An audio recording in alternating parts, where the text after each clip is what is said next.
Hello, I'm Clay Gaspar. At Devon Energy, we remember the 168 lives lost on April 19, 1995, and acknowledge the profound impact to the families, survivors, and our nation. Integrity is at the core of Devon's operations, a tenet that guides us to always do what is right and not just what is convenient. Reflecting on this principle, we express our heartfelt gratitude to the first responders and volunteer communities whose selfless actions in the aftermath of the bombing exemplify true integrity and dedication to serving others.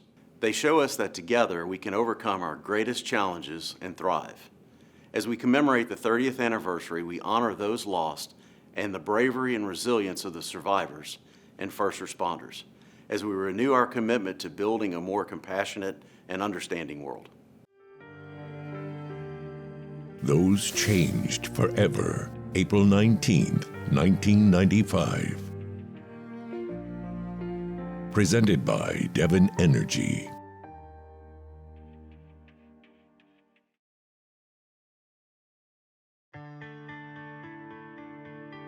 I had 9 working days left in the military. I was beginning a new journey of starting the next chapter of my life. I was really excited because I was getting ready to buy my very first house. My replacement, who was Sergeant Titsworth, came in that morning with his wife and his 2 little girls. I ran around talking and visiting with all my coworkers for the first hour of the day. And then as 9 o'clock approached, I remember thinking, oh my gosh, I have not done any work. I'm gonna get in trouble. Little Kayla, just being a 3-year-old kid, she was showing me her little drawings that she was making. Then she got bored with me and she went to say something to Sergeant Travis. I walked down the hall, sat at my desk, which was on the 3rd floor. One of my coworkers named Robin, who was 7 months pregnant, sat down beside me, and I turned to ask her what she needed. I turned to say something to Sergeant Evans, and at that very instant, the bomb went off. And everything changed. An explosion of some kind downtown Oklahoma City. Take a look at this picture. There is thick smoke still coming from the building and on the ground. All the windows are blown out. There is a huge fire burning. It is chaos down here. It looks like part of the building has been blown away. The Alfred Murrah Building, the side of it, completely blown off. This was a ghastly thing that happened. They're all buried under there still. We can't get to the kids. Trying to get people out. The whole ceiling caved in. For the first minute or two, nobody knew really what was going on. We pulled 5 little kids out. We knew it was some sort of device. People screaming all around me. Well, it's unspeakable horror. I just burst out crying. We need water, we need blood. It was overwhelming. Why in Oklahoma City would anybody do that? Why the Alfred P. Murrah Federal Building? We got people stranded on the 2nd floor jumping out windows. People felt a need to do something. We gotta get you to the doctor, man. Truly a heartening response. We had to get in there and take a risk. My daughter, she's in there. Our lives were never going to be the same. An extraordinarily sad, anger-filled moment. Are you okay? They risked their lives to get me out. Fire department was all over that building. We responded every rig we had. It changed our lives forever.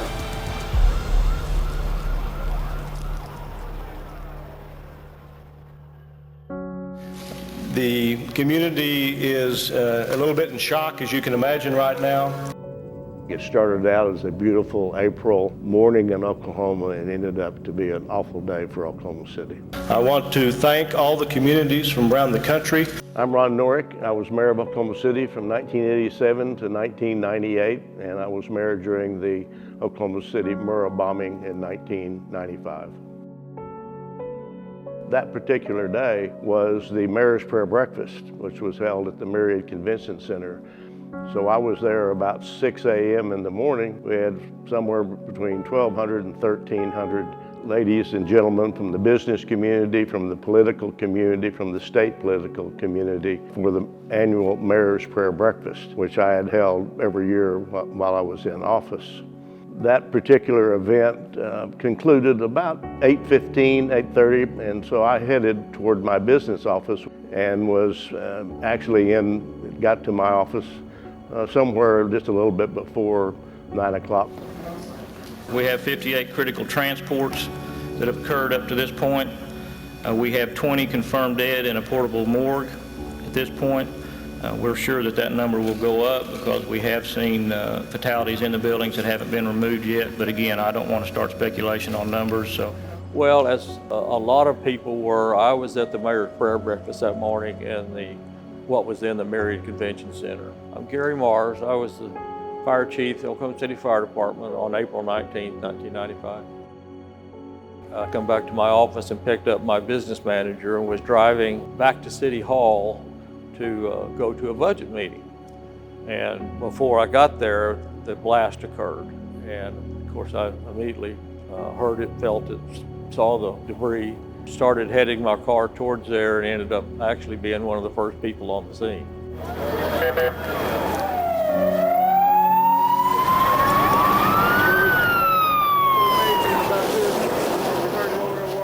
I was in my building, in my office. I was having a meeting with coworkers, and the explosion happened.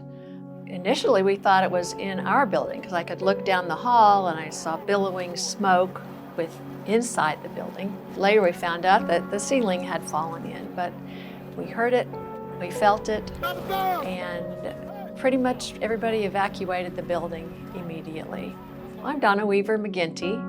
On April 19, 1995, I was at work at Southwestern Bell Telephone Company, and my husband, Mike Weaver, was an attorney for HUD on the 8th floor of the Murrah Building. So we walked out of the building on the north side, and all of the glasses in the buildings facing us were blown out. We came around the building and could look south, and then we saw the billowing smoke coming out of the Murrah Building. So I took off south down Robinson. The smoke was everywhere. The sirens had not started yet, but there was paper floating down out of the sky, and some people were just coming out of the Journal Record building being assisted. They had some injuries. We're having a meeting, all of a sudden, a tremendous blast came through the windows, blew us out of our chairs onto the floor. We got down toward the Murrah Building, and I could see that that side was completely gone, and there was a giant chunk out of the Murrah Building, and my husband's office would have been right there on the 8th floor in the middle of that big chunk. 200 people have been injured. There are triage nurses, doctors, rescue crews. We have the governor here. My immediate response was, somebody blew that up. This isn't a natural gas explosion. What can you tell us? Well, it's unspeakable horror and tragedy for the families involved. Our sympathies and prayers for the perpetrators. We'll get them. I was in charge of ATF, Bureau of Active Tobacco and Firearms, during my service tour in Washington, D.C., and it was my view that it was an explosion, and then tragically that, of course, came to be discovered as so. And one floor after another pancaked on top of each other. The number of casualties, injured and dead, are going to be very substantial. Just sitting at my desk working, all of a sudden an explosion, roof caved in, and started trying to find people that I worked with. My name is Frank Keating. I was governor of Oklahoma on the day of the bombing, April 19th, 1995. Tragically, April 19th, not too many weeks and months after I was sworn in. Maybe I'm just basically suspicious, but that building was blasted in half. The automobiles in the parking lot were all on fire, and it was just really a terrible, tragic scene for any of us who were there or around there at that time.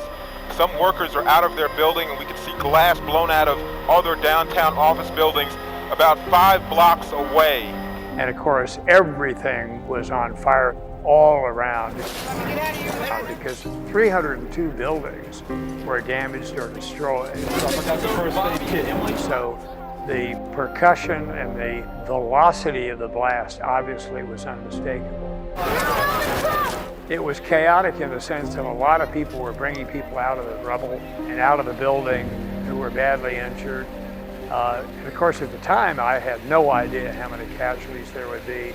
But as I told President Clinton, that was a building filled with working people. There was a Social Security office, you had the public, but also you had offices that were occupied by such organizations as the Department of Housing and Urban Development, a Marine Corps recruiting office, and of course a number of law enforcement offices like the Secret Service and the U.S. Customs Service. Can you tell me your name? We just simply didn't know how bad it was until we started counting noses. So it turned out 168 people were murdered, probably 400 to 500 people were injured, and obviously it shattered downtown Oklahoma City. Let's move out! As emergency crews try to assist the injured, we have no report yet on the number of injured people, just that there are numerous injuries. There was the building that I had been to, and I had actually been there that week. And when we saw the plume, we knew something was going on, and they evacuated City Hall. I'm Ronnie Fields, and my mom was killed in the Oklahoma City bombing. She worked for the DEA, Drug Enforcement Administration, on the 9th floor. I was 21 at the time. That morning started off like any other morning. I was coming downstairs. I lived in the fraternity house at the time, and I was getting some breakfast, getting ready to head to class, when our cook came running in and said, "There's been an explosion downtown Oklahoma City." So we went to the TV and turned it on. It's totally devastating. It's 1/3 of the building. It was really hard to tell which side of the building, and everything was just such a complete mess. Just trying to figure out if my mom's office was still there, kind of, you know, those early moments, and then called my dad. Reports that there are people down on the ground, a lot of people walking around, cuts, bleeding from the glass that was blown out of the buildings. Obviously both were panicked, weren't really sure what to do. I was falling, then I hit, and I was dazed for a minute or a few seconds, and I realized there had to be an explosion or something. When I regained consciousness, I couldn't see. And I began screaming at the top of my lungs for somebody to help me. I couldn't understand what was happening. I had been having problems with my computer a couple of days before, and I thought my computer had blown up in my face. So when I was screaming and crying out for someone to come to my aid and no one was coming, I couldn't understand it. Could you see casualties around you? No, I couldn't. Not from where I was. What floor were you on? I was on the 4th floor. My name is Arlene Blanchard, and I am a survivor of the Oklahoma City bombing on April 19th, 1995. Served in the United States Army on the 4th floor Army Recruiting Battalion. For me, I did not hear the explosion. I was immediately knocked out. I was clueless to my surroundings. My vision started slowly coming back, and it was kind of like, you know, back in the day with the still photos, you know, how the photos come into the picture, and it was like that. And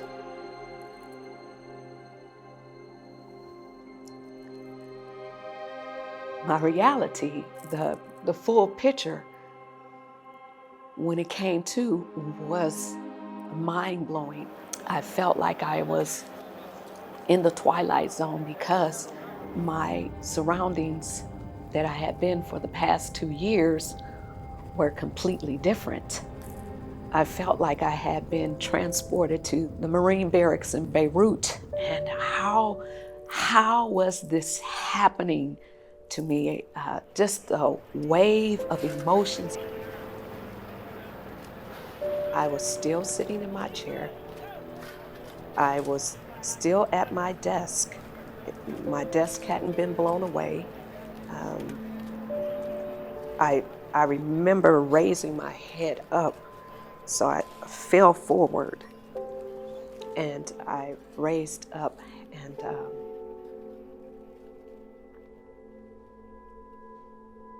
I had had, the little cubicles and whatever, and it was a high desk with my books and SOPs and things of that nature. It was still there. I just began screaming, and I could just feel my body just vibrating, and I could hear Sergeant Evans, who was next to me just a few moments earlier, saying, "Sergeant Blanchard, calm down, calm down." And I knew, because of my military training, that he was right, that I needed to gain my composure, that I needed to find some peace, because you cannot accomplish anything in chaos and confusion. So I just started saying, "My Jesus, my Jesus, my Jesus." I just wanted Jesus to hold my hands. And immediately I felt this peace and this calm, and it felt like a soft, downy blanket just covered me, and I was able to stop screaming. And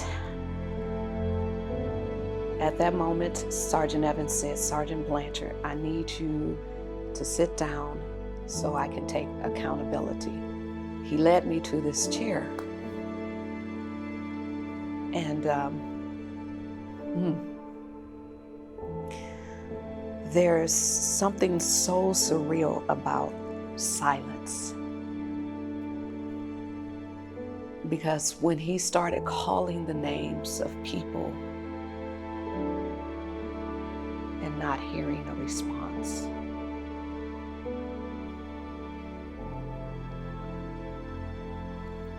it was deafening and terrifying at the same time.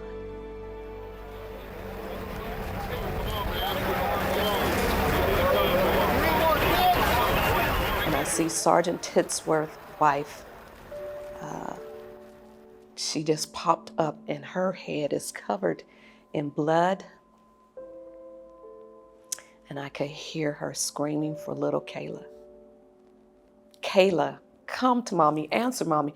And I am losing it, because I knew in my heart that little Kayla was not going to answer her mother. And one particular young lady, she had two daughters. One of her daughters I found later on. They stated that she was dead. I picked up and gave her to one of the policemen. We pulled up on the northwest corner of the building, and the doors opened up, and I still remember I was standing there on the corner. It was just overwhelming. You looked at the building and saw the damage. It was just something, it took me a long time to really put it into words how I felt, but I actually watched Saving Private Ryan, and when they stormed the beach, and when Tom Hanks was actually kind of shell-shocked and everything moved in slow motion. That's the way it felt that day. It was just so much to take in, and there were people running at me. I remember screaming, asking for equipment. I'm Jay coming out. Running out of the building. Let's move these people. I'm Richard Kelly. On April 19, 1995, I was a corporal with the Oklahoma City Fire Department. On that day, I was actually off duty. I was not working. I was actually living about 45 minutes southwest of Oklahoma City. And I'd always been taught the fire department doesn't do callback. They don't call in on large-scale incidents. So I knew IMSA would probably need some help. Jumped in the shower super quick, drove to downtown Oklahoma City to their main post. Actually caught the last ambulance heading out towards the Murrah building. I think there was about 10 of us in the back of the box. I actually witnessed a lady, they brought her out. There was two ambulances there. I still remember there's a picture in the memorial that when I see it, it was exactly that. I remember that was where I was at that day. But there was two ambulances there facing towards the west, towards Regency Towers. So they brought one of the patients out, and I remember they loaded her up in the back of the ambulance, and I jumped up in the back real quick. She was covered in dust, a lot of concrete dust. At that time, someone said there was a doctor at the head of where she was at. And I remember they were really engrossed in making sure she was cleaned off, and I was just like, hey, is she breathing? Does she have a pulse? some of those basic checks. And once they were able to recognize that, I knew they had her. Paramedic jumped back up in there. I jumped out of the ambulance, but that was the only live victim that I actually seen that was brought out of the bombing that day. The rescue effort is proceeding. We did have to have a surgical team pick through some amputations to free a victim. We're not going to leave any stone unturned in that building. There are a lot of dogs working the building, and they're finding bodies. They found one lady a while ago who was pinned. Everything went black, and I could hear this incredibly loud roaring in my ears and people screaming all around me. There was a woman screaming right in my ear, "Jesus, help me, Jesus, help me." And then I realized that was me, that was my voice. And I felt like I was falling, and then everything stopped and everything got quiet. My name is Amy Downs, and I was working for Federal Employees Credit Union as a Visa credit card loan officer on April 19th, 1995.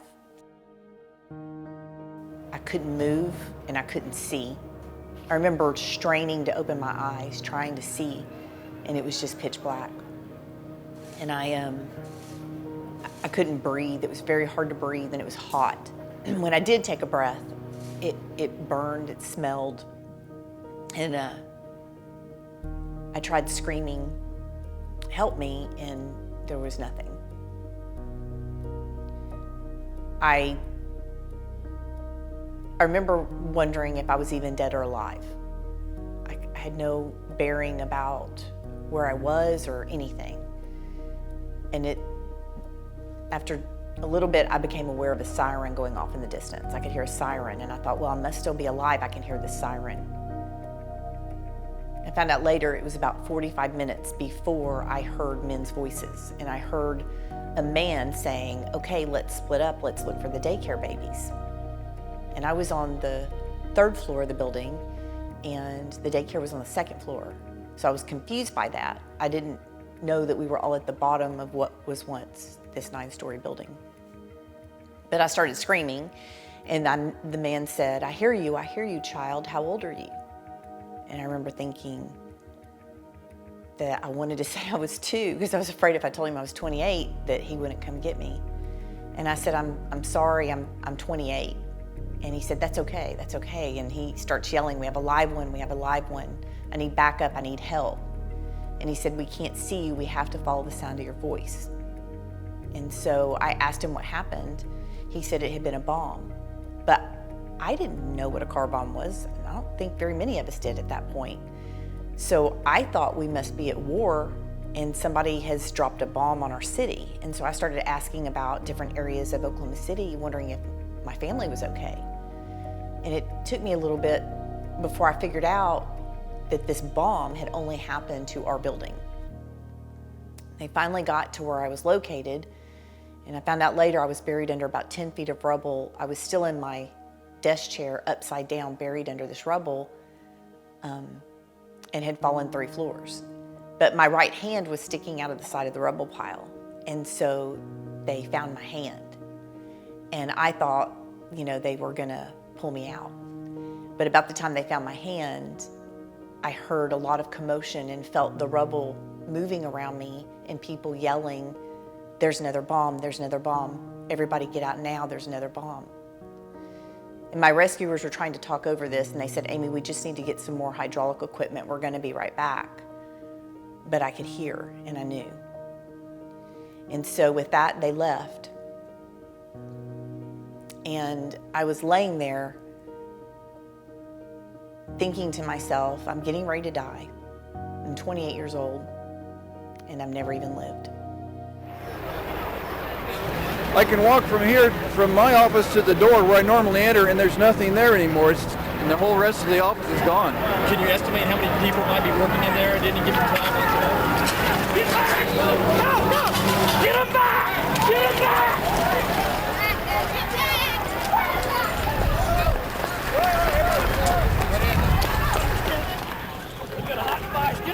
everybody took off in a sprint. In that moment, you get caught up in that, I just started running with them. And I turned to look to somebody, I said, why are we running? And they said, well, there's a bomb and there's a secondary device. Another bomb! Oh my God! I'm in this group that's kind of running away from the building. She was waiting on me. If they told her to come, she's come. I was running back towards Regency Towers, and I remember it was just something that didn't make sense. I couldn't figure out why it was there, but there was an axle laying in the middle of the street. There was a red car sitting there, and I'm like, one of these things don't belong. Come to find out later, that was the axle from the Ryder truck.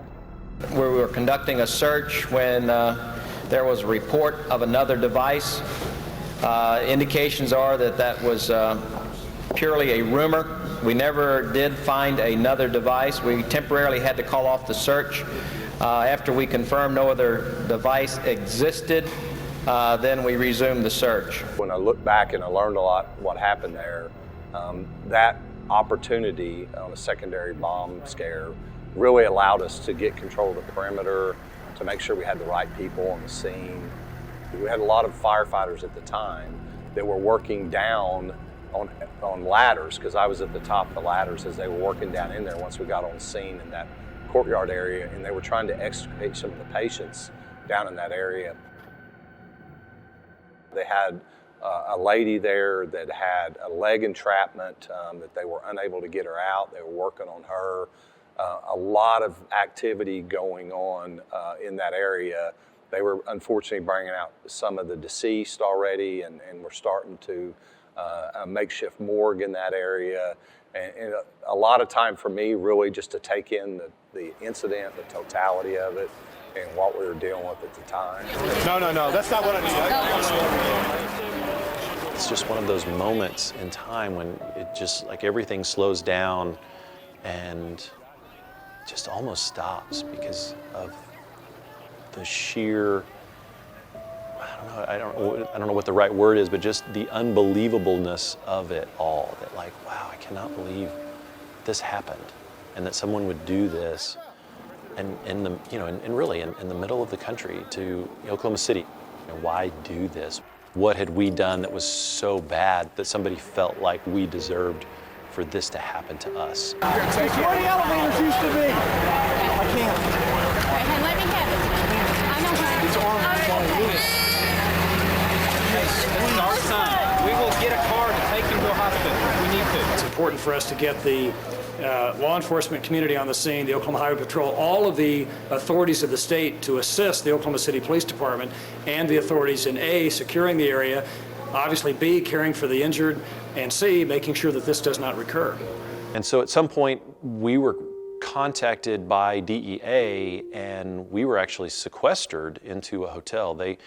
At that point, they weren't sure whether there would be further attacks on more people, including the families of the law enforcement. They really weren't sure what was going on, and so they thought the best thing would be to sequester all of us connected and then to go from there.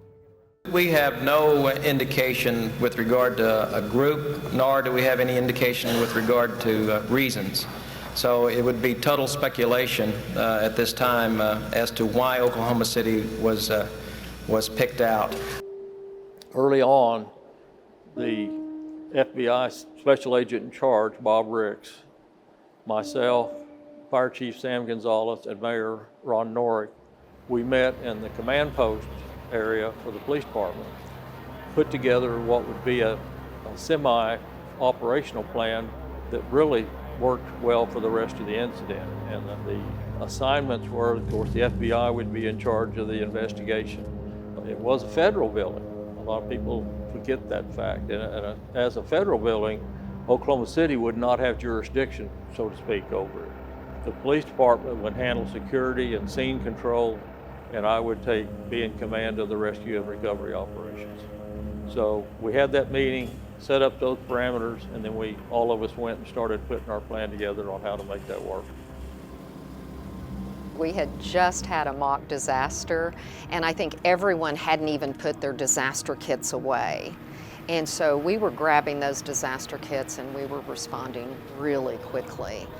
I remember the first person on scene from the disaster services was a paid staff member that responded and was on scene within 3 minutes, and that's unheard of, and was getting information back to us on how devastating it actually was. Debbie Hampton, 30 years ago for the American Red Cross, I was the Director of Human Resources. We're going to be a secondary triage. Primary's down there, secondary's going to be us. Anything you think is critical that we can't handle, through that door. My job was to make sure that we got the volunteers out, that our disaster action teams were responding quickly. We worked hand in hand with the FBI, with police, and with fire, mass carrying, opening shelters, opening service centers. We were getting a lot of calls. One request of Red Cross was by the fire chief. Initially, we thought that there'd be a lot of kids from the daycare in the Federal Building.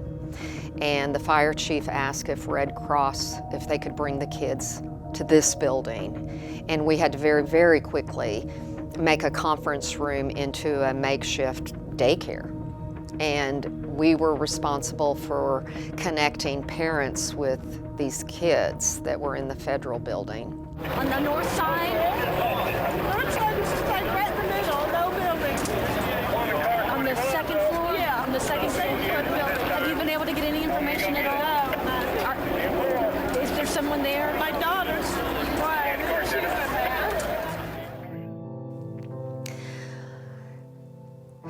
This one's hard because we waited and waited, and the kids, most of them didn't come, obviously, because we didn't know. There were 19 children lost in the Federal Building. There was babies that was thrown away out of the nursery. It was just unbelievable. The kids were in the second floor of the nursery. You went to the nursery? Yeah, we What was it were like? pulling. Well, we pulled 5 little kids out. Tell me about the children that were injured that were brought up. There were 4 children. 1 was dead. The other 3 children had facial injuries. 1 of the 3 had some less significant facial injuries, but I think she was psychologically overwhelmed with the impact of what happened. Here, just sitting here? Yeah, just sit right here. We gotta find his brother. You've been rescuing children? Yes, just wanted to be of as much assistance as I can. And I ran up the street, didn't really know what had happened, but I saw all of the smoke and everything. And so I saw this youngster, there was a lot of youngsters there.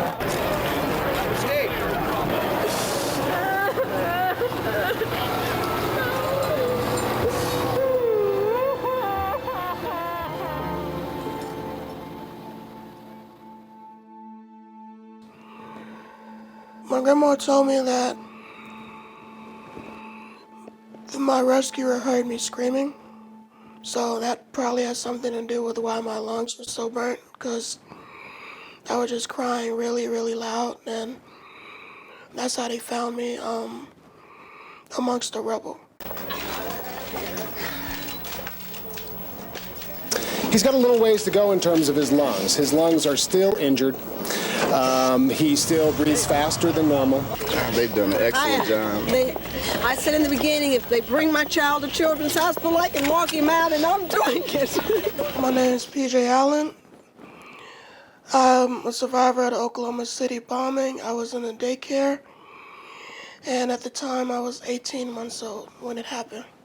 Yeah. There's a reason why I had a trach on my neck and none of the other kids did. I was told I had 2nd or 3rd degree burns, a collapsed lung, lungs burned to be considered black lungs. They inhaled so much smoke. The injuries go on and on, from broken bones to head trauma. Lungs probably took the brunt force of everything besides my skin being burned. The skin, thanks to my care and treatment of my mom and grandma, it's healed up pretty nicely from the burns, but my lungs, it's still pretty bad. Like I said, one collapsed and they both received a lot of smoke damage. So with that comes damaged vocal cords as well, so that's why I sound the way I do. And I was already born with asthma, so it's just compounded on top of each other. I'm probably not running up and down any court too many times. I still can, but gonna need a break. Definitely will take challenges in the driveway, but the breathing probably will stay as it is now. However, to me, this is how I've breathed my whole life. Not every injury in the accident was physical. A lot of it was emotional as well. You don't necessarily have to be in the building to have been affected by it. You could know somebody. You could have seen something that was traumatizing. Either way, a lot of people need more help mentally and emotionally. Some people are still dealing with that today. The survivors, the way the accident happened and the amount of destruction, a lot of us survived by the grace of God. I think it was hard on the firemen. They see some awful things in their career in the police department, some awful things, and this had to be right up there at the top of seeing awful things. They carried that with them. A lot of them carry it every day. We had people coming out of the building, wounded, hurt, bleeding. We set up a triage area, and you get those people headed towards the triage area. Start thinking about just the sheer magnitude of the destruction. There was a time early on when I stopped enough to look up and realize that we had 9 floors of a building pancaked down to about 50-foot deep rubble pile. And what was in the rubble pile, So it was a hectic time. And there was so many things crossing my mind. They knew what to do. There wasn't any, what do we do now, questions. They knew what to do, and they got it done, and got it done very quickly. The fact that all of the building didn't come down just made it that much different, because you could see so much of the building still standing. I could see people on the upper floors who were that needed to be rescued. They had set up some cranes on the front side of the building, north side, and they actually had a man lift, and myself and my officer, Major Oliver, were the first ones that went up. They put us in the man lift, went over. At that point in time, there was a body, unfortunately, exposed in that area. We put one of the bodies in a body bag. They brought us down, and at that point in time, they just said, okay, you can go home.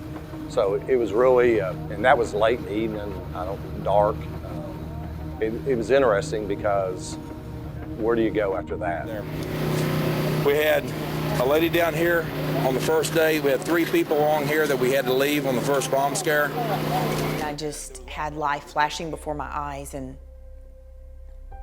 just so much regret for not having lived my life with intention, with purpose. I hadn't done much with my life, and I really had just a lot of regret for that. And I just laid there and prayed and begged God for a second chance to somehow get out, to be able to have a second chance. And at one point, I actually started singing. I felt peace. I didn't know I was going to make it out alive, but I was ready for whatever was getting ready to happen next. We certainly hope that there are survivors, but if you look at that concrete just piled one on top of another, one floor after another, I think if there are survivors, there are a few of them. I mean, it's a horrible situation. And the men came back and they started working to get me out. But it wasn't very easy. It would take them almost 6.5 hours to get me out. And these men were incredible. They risked their lives to get me out. The building was becoming unstable. The wind had picked up, and the particular area where I was at, later they had to implode to get the remaining bodies out because it wasn't even safe enough to go back in to do that. I remember I could hear an emergency physician that was on standby asking about amputating my leg. And they kept saying, give us 20 more minutes. I kept asking, you guys are gonna be able to get me out, right? And Major Allen Hill, who is my hero, he would always answer, Amy, we're gonna do our best. And I didn't like that. It didn't make me feel very good. I'm like, your best? I don't know about that, you know? And they were taking a long time. So at one point, I started trying to micromanage the situation. And I said, hey, guys, if y'all need to cut something off to get me out, you need to do it. Because I was getting concerned that, you know, here this emergency physician is talking to him about amputating. They're saying, give us 20 more minutes, but I just wanted to live. I just wanted to get out, no matter what they had to do. And it was about 6.5 hours, and they said, okay, we're gonna count to 3, and this is probably gonna hurt. And I said, I don't care. They counted 3, and they pulled me out of the rubble. And every nerve came alive in my body, but for the first time, I was able to look around and see. And I could not believe my eyes. I could not believe what I was seeing. It looked like a war zone. It looked like I was in a movie. I just kept thinking, this isn't real. This isn't real. And they took me out of the back of what had been the building. And I remember looking up at the sky, which was no longer a beautiful spring day. It looked like the middle of winter. It was cold and it was raining. But I'll never forget taking that first breath of fresh air and promising God, I will never live my life the same. I wasn't sure of my injuries. I didn't know about my friends. I just knew if I made it through, that somehow I was going to live my life different. They had to work single file, coming through the crack into here. They would move a rock, and they would pass the rock back and forth, and they would find the people. Back in here is where they were all compiled, and it was about 8 people in this one spot. I remember several times being in the pit area, which is down underneath, of actually crawling up under areas. It was very eerie because you would crawl up under the building and it felt like it creaked, and every move you felt, and you were back up underneath quite a bit of, you know, the building. You knew if anything collapsed, it would be Katie bar the door for you. But it was one of those that, you know, you were just getting in there doing what you could. So there were a lot of civilians in here, and we were looking for someone to get them to a clear area outside.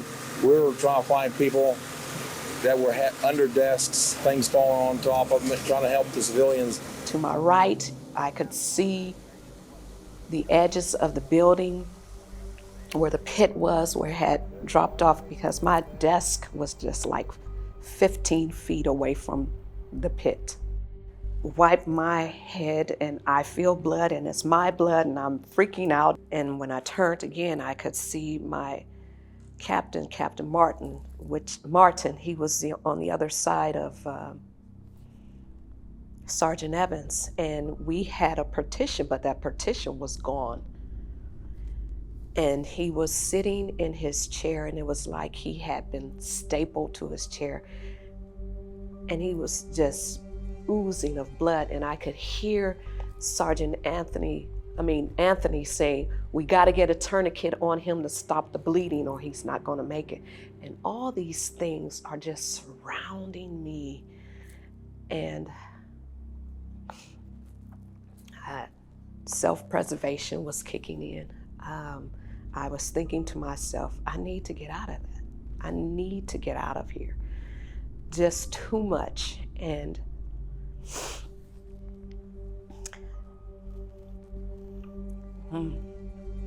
so as I'm sitting here watching and hearing and smelling, and the concrete, I'm covered in concrete, asphalt, that dust and wires hanging everywhere. I'm sitting in this chair, and it was like I was sitting on an island of rubble, just surrounded by devastation. Alone, but not alone. And I could hear Sergeant bone break, he called out, he said, "Sergeant Blanchard, can you walk?" And I said, "Yes, yes I can." And he helped me climb over that rubble, and I grabbed his hand. And again, here it is, just the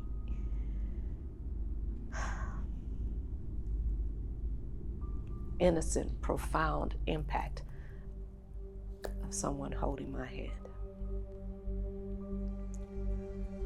So he helped me get to the stairwell, and there was someone else standing there. I don't know who that person was, but there were other people who had been down the stairwell before me, and you could see the trail of blood of people who had been there. And you know, we get so desensitized and seeing blood on TV, but I'm telling you, when it's your reality, it's a whole different thing. So going down that stairwell, it was cold, it was dark, it felt long, but at the end, when we opened the doorway, and again, there was that sunshine, just like, "I'm waiting for you," and there was a crowd of people already out there on the platform, and there was applause of people that was happy to see another person had made it out alive. And we're going to be out here as long as it takes to peel those floors off one after another, to find any survivors and to take care of those who are injured. I mean, that could take days. Obviously, we're going to use private equipment as well as public equipment, cranes, things like that, in order to do the work of trying to find any survivors. I was hoping he was still at Goodyear, running a little late for dropping off the car. So got back to my office. We were able to go back in, and I made a couple of phone calls. I found out that when I called my brother-in-law, I found out that Mike had called that morning. So I knew if he had called, he had made it to the office. You know, we didn't have cell phones all the time. So that phone call didn't happen until he was in his office. One was to my church. My minister was part of a ministerial disaster response group, and I knew he would be called in, and I wanted him to know to watch out and look for Mike. I also called my son's schools.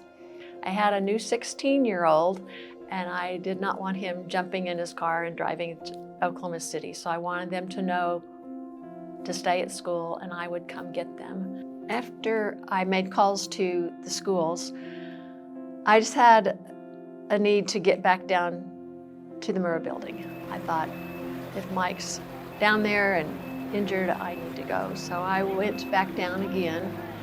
By then, ambulances were in sight, areas were being taped off, and I went over through the stamp company and went through their building to get to 6th Street and get over to the building.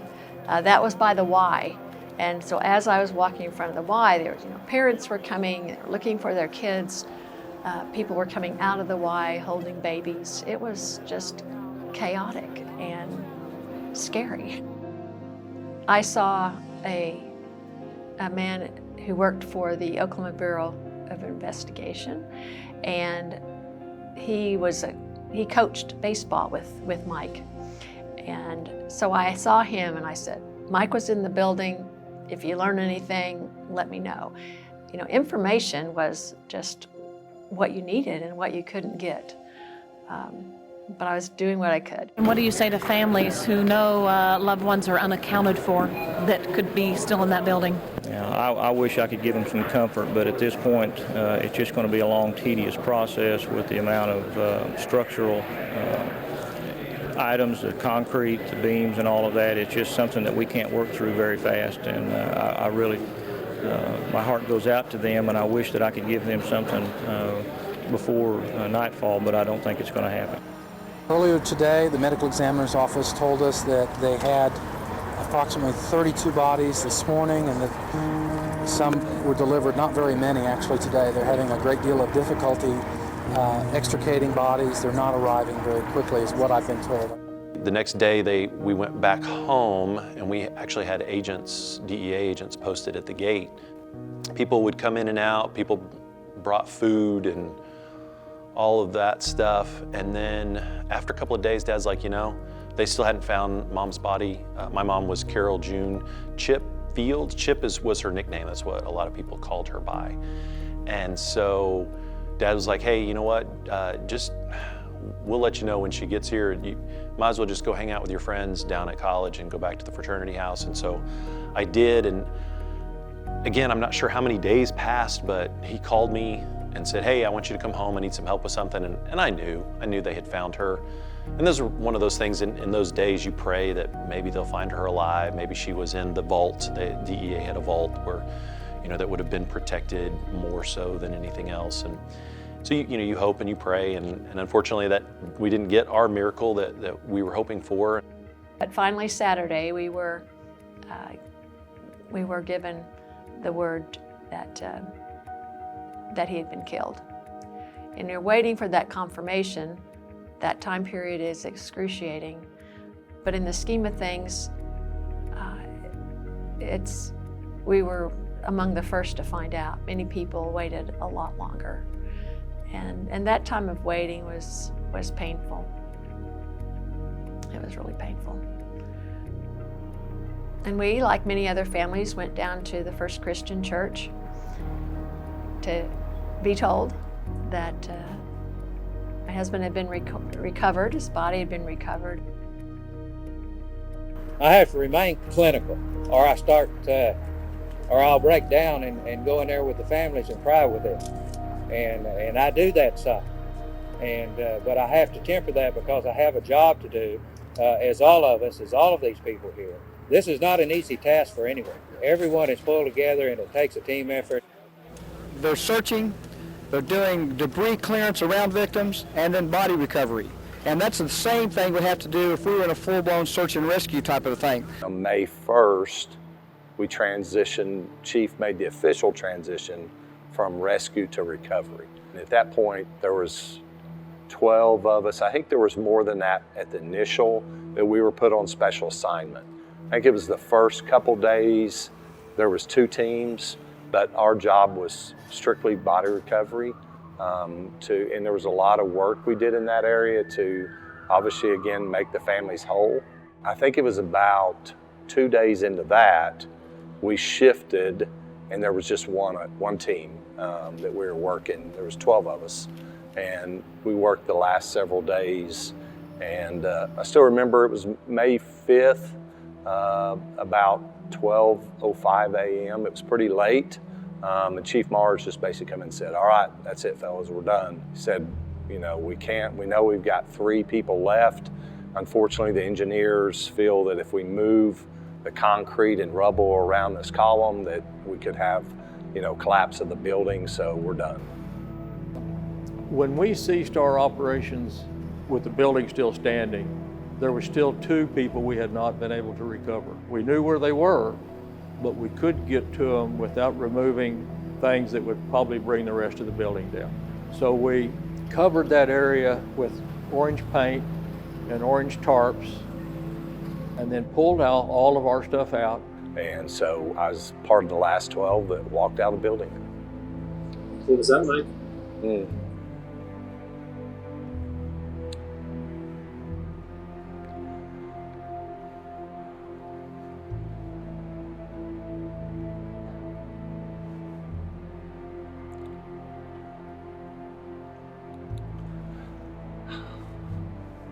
Wow. It was pretty tough.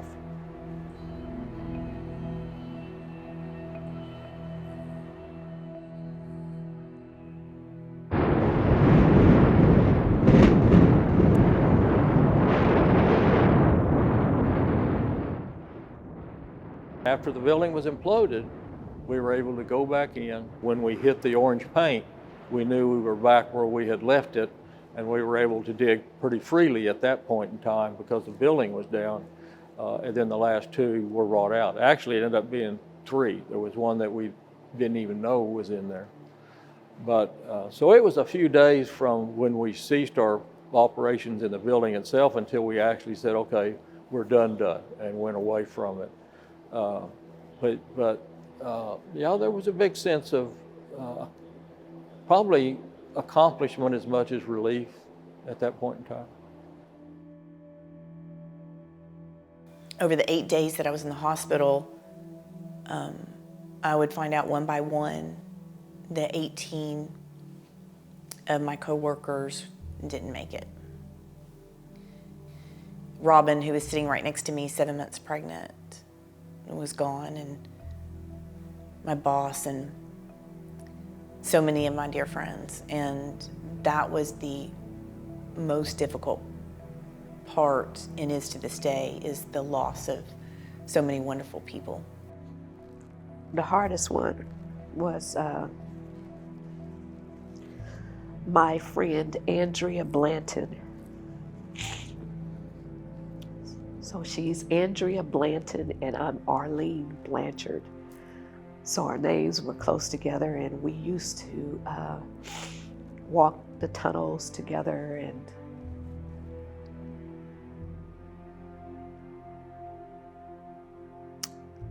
seeing her picture, hearing that she didn't make it out alive, and losing our whole public affairs office. Like, just the preciousness of these people, just kind, good-hearted, caring people that were snatched away. It definitely challenges what you believe about God. Because, you know, there's that, well, if God is so good, then why would God allow this to happen? And so you have those moments of wrestling with kind of the nature of God and who God is and what God does in the world and how God interacts in the world. And so yeah, I don't know that I ever had a quote unquote faith crisis through the whole thing. Did I have words with God? Absolutely. Was I frustrated? Did I need to, and this is weird for some people, but did I need to forgive God in that process? Yes, absolutely. I had to learn to forgive God and myself and all of there's so many elements that I dealt with in the forgiveness side of things. And this is my home church, and so a lot of these people knew my mom, and and just talk about, and that's another neat thing, and just talk about memories and stuff with her and what they remember, and that they miss her too. I would say one of the things that still I remember is her smile and her laugh. That like I can still, when I think about it, I can still hear her laugh in my head. And so that to me is always comforting. Very kind, compassionate, caring, quiet is how I remember her. And I could, whenever I would hug her, I could put my chin right on top of her head. So that's kind of the height she was, right, a little bit, probably like just a little over 5 foot. One of the things that turned out to be real helpful was in preparing for the funeral, we gathered, the minister came over and wanted to talk to the family, and someone asked me, well, do you want to just talk with him yourself? And I said, no.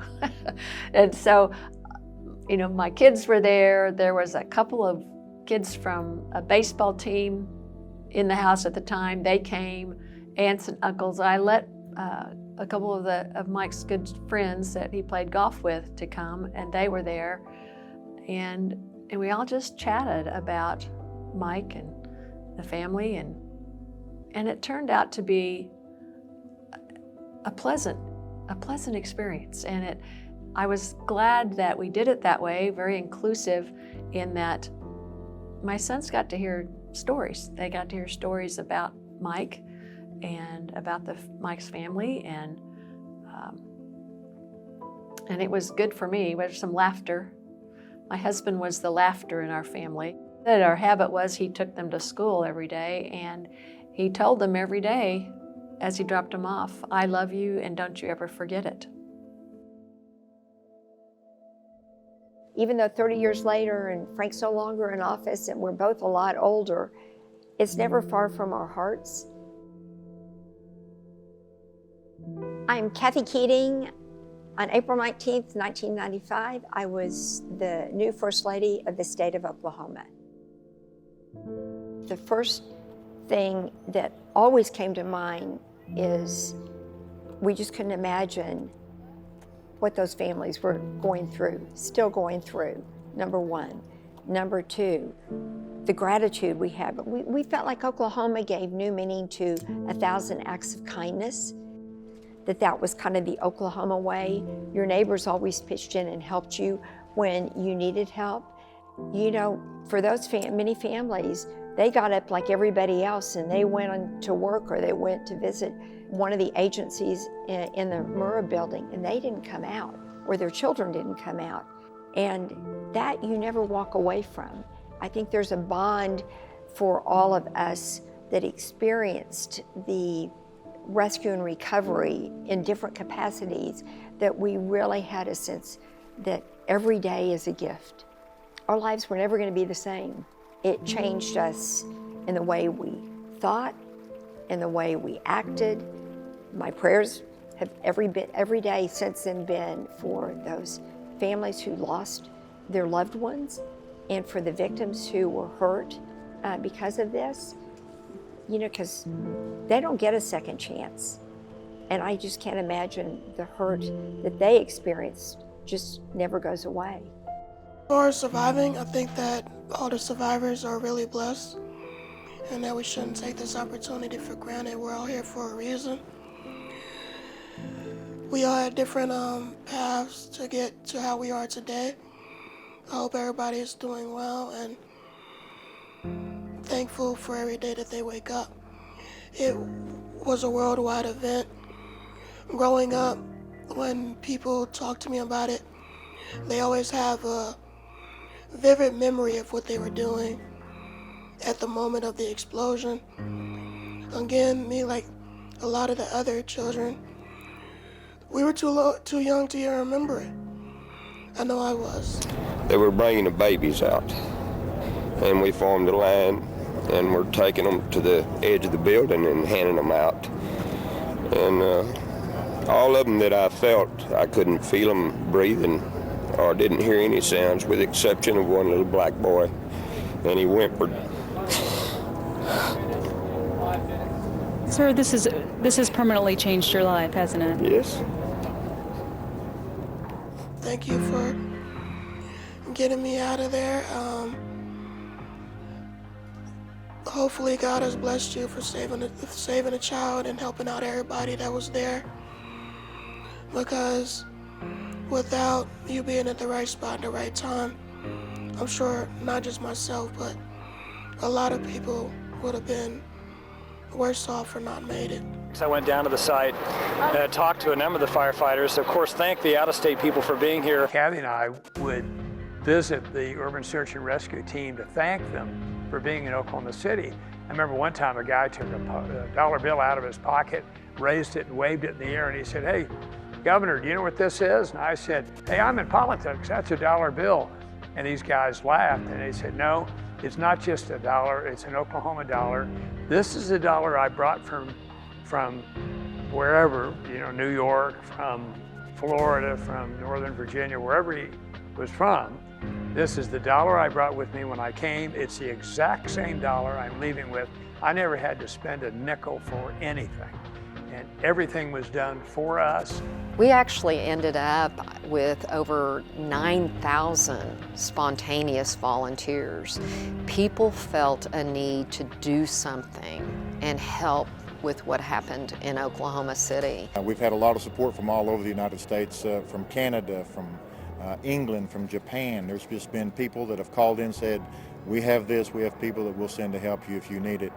and it's just been astounding, and we appreciate it so much. The furthest a spontaneous volunteer traveled to help us was Australia. Literally got on a plane, flew from Australia, ended up in our lobby begging to do something. I remember looking out the window of Presbyterian, which is now OU, on Lincoln Boulevard in the middle of the day. And what I saw 8 days after the bombing was all the cars driving with their headlights on. And that impacted me so much, because it was a symbol of unity, love, and support, the Oklahoma Standard. It was the people saying, "We will never forget. We will never forget." You know, and it just it was people coming together for good in the face of this evil that tried to destroy us. What an example Oklahoma City and the people of Oklahoma have given to the world. And the cooperation between officials of every level of government and the community, no matter what religious group we belong to and what political views we may have, none of us will ever forget some of those pictures on television that have already been mentioned here today. Or the picture of hundreds of people standing in line to give blood. The work of the Red Cross, the Salvation Army, and a host of other humanitarian organizations, as well as the emergency workers and the doctors and the nurses, have inspired us and humbled us. A tragedy like this could have torn this city apart, but instead it has united you in a way that you've never been united before. It changed our lives forever, and I know it changed the lives of a lot of people forever. Looking back, I think it's all of the good that has come from it. As a pastor, I believe that there's no evil from which God cannot bring good from. And so I believe that, and that's what I cling to, hope.